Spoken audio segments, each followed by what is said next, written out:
થોડાક દિવસ પહેલા ઉત્તર પ્રદેશના મેરઠમાંથી આવી ચકચારી ઘટના સામે આવી હતી, જેમાં પ્રેમિકાએ પ્રેમી સાથે મળી પોતાના પતિની ક્રૂરતાપૂર્વક હત્યા કરી, ત્યારબાદ તેના પતિના ટુકડા કરીને ડ્રમમાં ભરીને સિમેન્ટ લગાવી દીધી। આ ઘટના સમગ્ર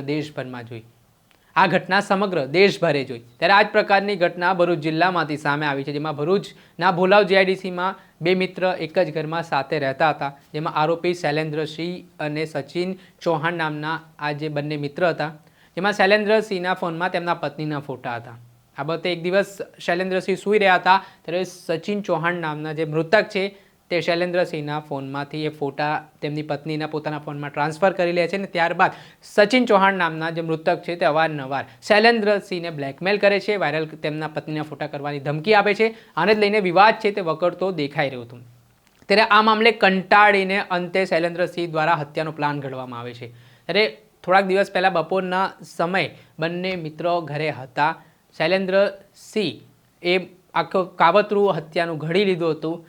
હાલ સચિન ચૌહાણ છે તે સૂઈ રહ્યા હતા ત્યારે અચાનક જ શૈલેન્દ્રસિંહ છે તે છરી વડે ગળાના ભાગે સચિન ચૌહાણ ઉપર હુમલો કરે છે। ઘાતકી હુમલામાં સચિન ચૌહાણનું મૃત્યુ નિપજે છે। ત્યારબાદ એક આખા દિવસ એ મૃતદેહને ઘરે પડ્યા રહેવા દે છે અને બીજા દિવસે આરી વડે 9 જેટલા ટુકડાઓ કરીને અલગ અલગ ટુકડાઓને અલગ અલગ જગ્યાએ ફેંકીને જે સચિન ચૌહાણનું માથું હતું તે માથું ગટરમાં ફેંકી દે છે। આ ઘટનામાં C division Bharuch police, local crime branch, SOG સહિતની ટીમે ઊંડાણપૂર્વક તપાસ કરી ત્યારે તપાસમાં ચોંકાવનારા ખુલાસા સામે આવે છે। આ મામલે શું કહી રહ્યા છે ભરૂચના ડીવાયએસપી તે સાંભળી લો। જી ભરૂચ શહેરના ભોલાવ જીઆઈડીસી વિસ્તારમાં આજથી 3 દિવસ અગાઉ એક ઈસમનું માથું કપાયેલી હાલતમાં ગટરમાંથી મળી આવેલું। આ બાબતે ગંભીરતા દાખવી જિલ્લા પોલીસ વડાએ આ જે મરણ જનાર ઈસમ છે એની તાત્કાલિક ધોરણે ઓળખ કરવા માટે અને બીજા એના શરીરના અંગો આજુબાજુમાં કોઈ જગ્યાએ બીજે ક્યાંય નાખવામાં આવેલા છે કે કેમ એ દિશામાં તાત્કાલિક તપાસ કરવા માટે અને આનું મૃતકનું ઓળખ કરી એનું કોણે ખૂન કરેલું છે એ દિશામાં તાત્કાલિક ધોરણે તપાસ કરવા માટે તમામ દિશાઓમાં તપાસ કરવા માટે જુદી જુદી પોલીસની ટીમો બનાવવામાં આવેલી અને એલસીબીની ટીમને પણ આ દિશામાં ઊંડાણપૂર્વક તપાસ કરવા માટે જિલ્લા પોલીસ વડાએ સૂચના કરેલી। એ સંબંધમાં ભરૂચ શહેર સી ડિવિઝન પોલીસ સ્ટેશનમાં સૌપ્રથમ મૃતકની ઓળખ થતા એ બાબતમાં અને એના એક મિત્ર કે જે શૈલેન્દ્ર ચૌહાણ છે એને આને મારી નાખેલો હોય એવું પ્રાથમિક દ્રષ્ટિએ કેટલાક પુરાવા મળતા ભરૂચ શહેર સી ડિવિઝન પોલીસ સ્ટેશનમાં ખૂનનો ગુનો દાખલ કરવામાં આવેલો। આ શૈલેન્દ્રસિંહ ચૌહાણની તપાસ કરતા એ ભાગી ગયેલો હોવાનું જણાયેલું।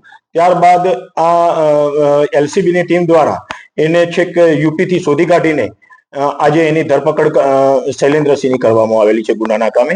હવે આ શૈલેન્દ્રસિંહને આ ગુનો કરવા માટેનું કારણ પૂછતા એને પ્રાથમિક પૂછપરછમાં એવું જણાવેલું છે કે આ મૃતક છે એ સચિન ચૌહાણ અને આ શૈલેન્દ્રસિંહ જે આરોપી છે એ પહેલેથી જ મિત્રો હતા।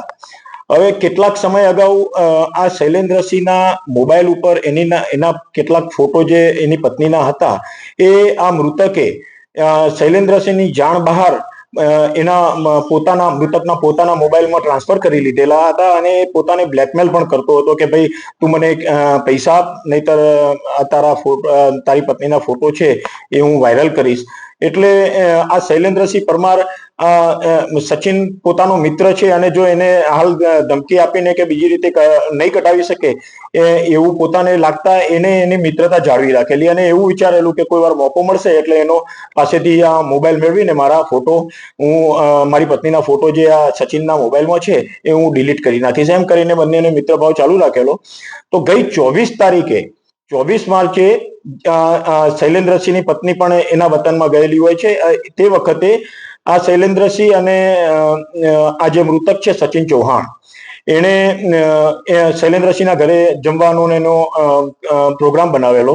તો બંને 24 તારીખે રાત્રે જમીને શૈલેન્દ્રસિંહના ઘરમાં જે સૂઈ ગયેલા એ દરમિયાન શૈલેન્દ્રસિંહે આનો મૃતકનો ફોન ચેક કરવાનું ચાલુ કરેલું અને મૃતકને ખબર પડતા કે પોતાનો મોબાઈલ કેમ ચેક કરે છે એવી બંને વચ્ચે બોલાચાલી થયેલી. તો શૈલેન્દ્રસિંહે કહેલું કે ભાઈ મારી પત્નીના ફોટો છે, ચલ મને બતાવીને અત્યારે તું ડિલીટ કરી દે. એ બાબતમાં બોલાચાલી બંને વચ્ચે થયેલી અને બોલાચાલી ઉગ્ર સ્વરૂપે જતા ત્યાં એક જે છરી પોતાના ઘરમાં પડેલી હતી એ શૈલેન્દ્રસિંહ લઈને સૌ પ્રથમ આ સચિનના ગળાના ભાગે મારી દીધેલી.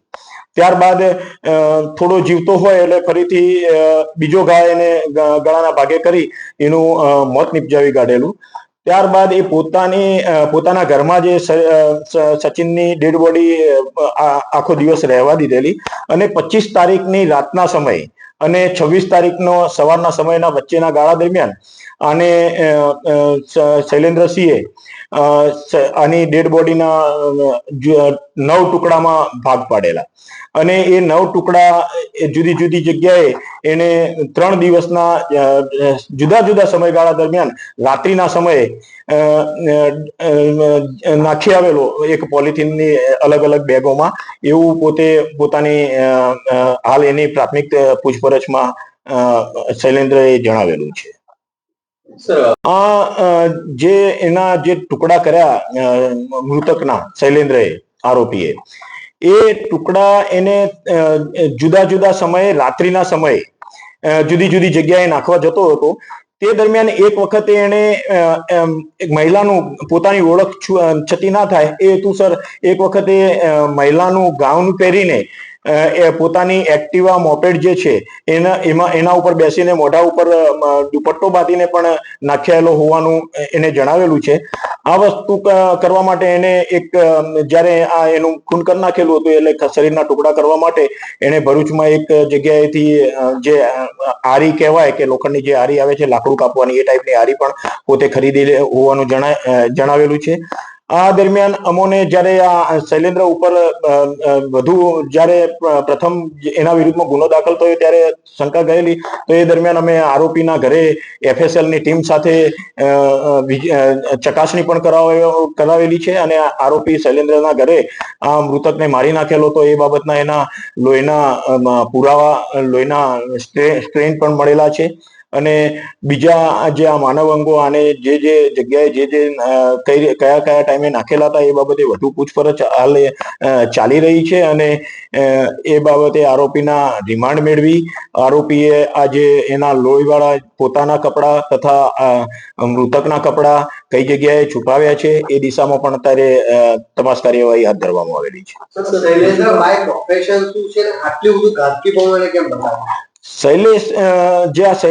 આરોપી શૈલેન્દ્ર છે એ દહેજની એક ગ્લેનમાર્ક ફાર્માસ્યુટિકલ્સ નામની કંપનીમાં શિફ્ટ પ્રોજેક્ટ ઇન્ચાર્જ તરીકે પ્રોડક્શન વિભાગમાં નોકરી કરે છે અને આટલું બધું ઘાતકીપણું એને બતાવવા માટે એને પ્રથમ પૂછતા તો એ એવું જ કહે છે કે ભાઈ એની પત્નીના ફોટો આ મૃતક પાસે હતા અને એને બ્લેકમેલ કરતો હતો અને એને ડિલીટ કરવાનું કહેતો હતો વારે ઘડીએ, છતાં ડિલીટ નહોતો કરતો અને એના જ કારણે એને મોતને ઘાટ ઉતારેલો હોવાનું જણાવે છે.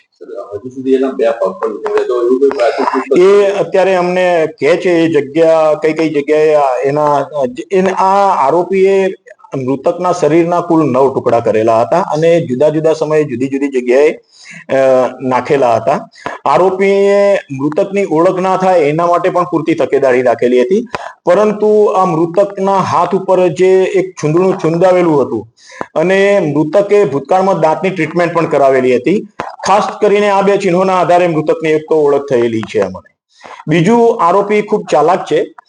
આરોપીએ આ બાબતમાં પોલીસ બીજી જગ્યાએ ડાયવર્ટ થાય તપાસમાં એના માટે પણ પૂરતા પ્રયત્નો કર્યા છે. જેમ કે આ મૃતકને આરોપીએ મારી નાખ્યા બાદ મૃતકનો મોબાઈલ પણ આરોપીએ પોતાની પાસે રાખ્યો હતો અને એમાંથી એ મૃતકના પરિવાર ઉપર જુદા જુદા સમયે મેસેજીસ પણ એવા કરતો હતો કે ભાઈ મેરે સે ગલતી હો ગયા છે, મેરે સે ખૂન હો ગયા છે.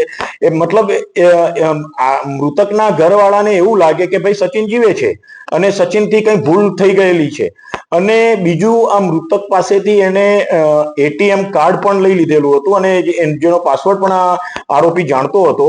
તો પોલીસ તપાસ ડાયવર્ટ થાય એટલા માટે એને એટીએમ કાર્ડ મૃતકનું હતું એ બિનવારસી ટ્રેનમાં મૂકી દીધું હતું અને કવર ઉપર એનો પાસવર્ડ પણ લખી દીધેલો હતો.